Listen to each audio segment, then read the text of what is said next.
मैं Ayushi Soni EFA school reporter class 12 Pandit Ravishankar Shukla शासकीय कन्या उच्चतर माध्यमिक विद्यालय सागर की छात्रा हूँ।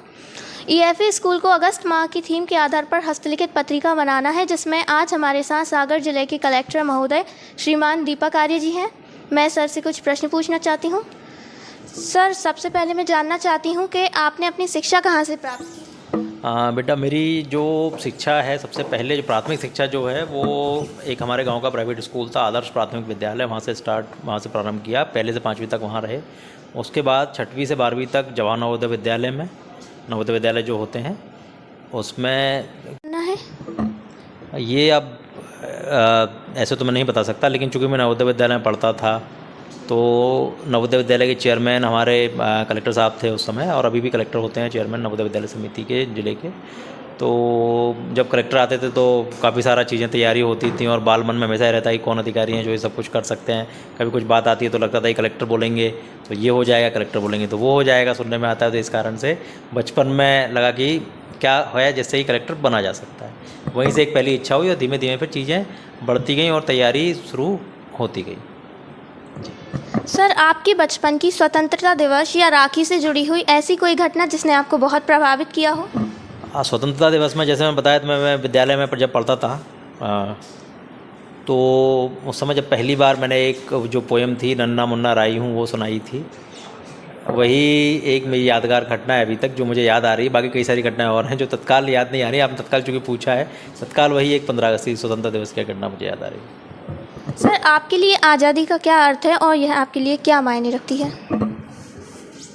आज़ादी का सबके लिए अर्थ एक ही है और मेरे लिए भी लगभग वही अर्थ है कि अपनी वैचारिक स्वतंत्रता और ऐसी चीज़ें हैं जिसमें कि कभी आपको जो आप करना चाहें वो आप करें, मतलब जो नैतिक रूप से जो आपको उचित लगता है वो आप कर पाएँ, आपका कोई विशेष कोई दबाव आपके पास ना हो। और आज़ादी का मतलब इतना है कि आपकी स्वतंत्रता है, और उतना ही आज़ादी का मतलब ये है कि आप दूसरे की स्वतंत्रता का हनन नहीं कर रहे हैं। तो दोनों के बीच में जब जो चीज़ आती है वो स्वतंत्रता होती है।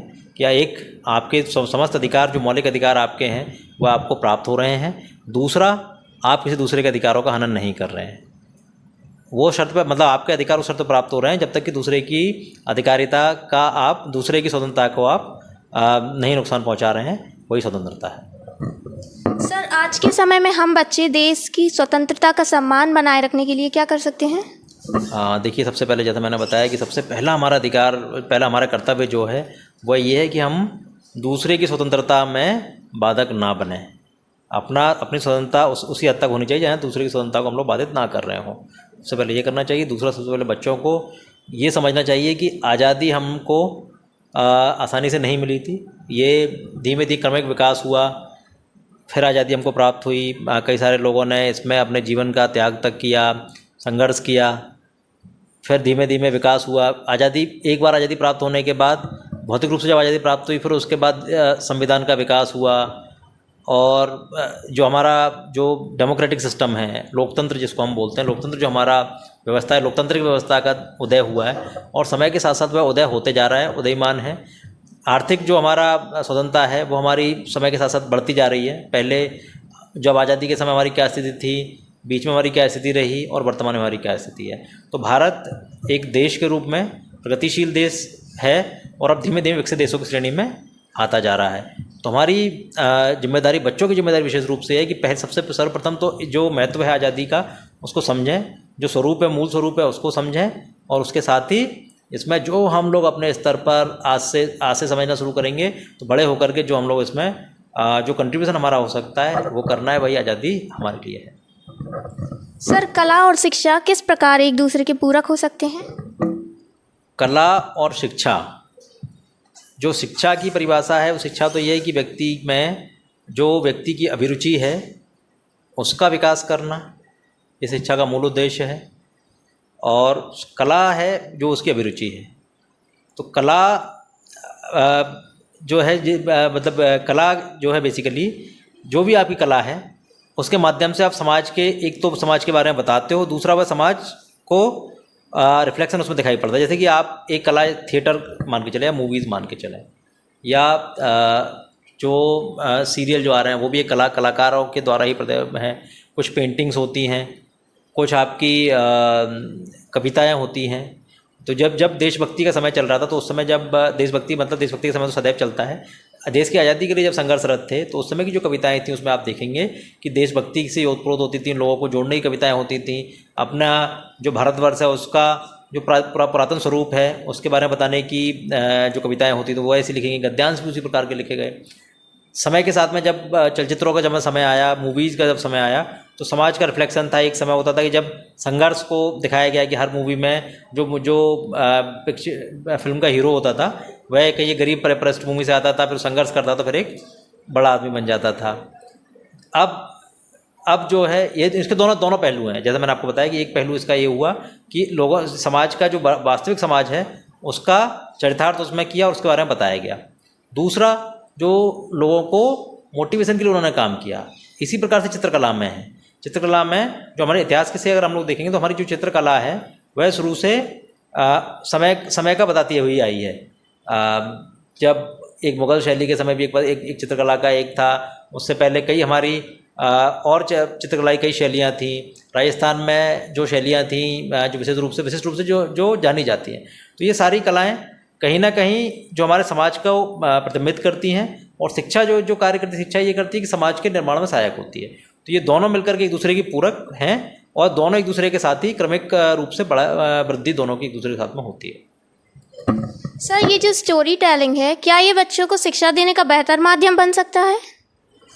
बिल्कुल। बच्चों का जो अभिरुचि होती है वह चीज़ों को, उनको किसी भी गहरी चीज़ को उसको सामान्य स्वरूप में बताना, यही एक कहानी का कथा है। एक कल्पना भी होती है कई बार, और कई बार यथार्थ को कल्पना के रूप में भी दिखाया जाता है।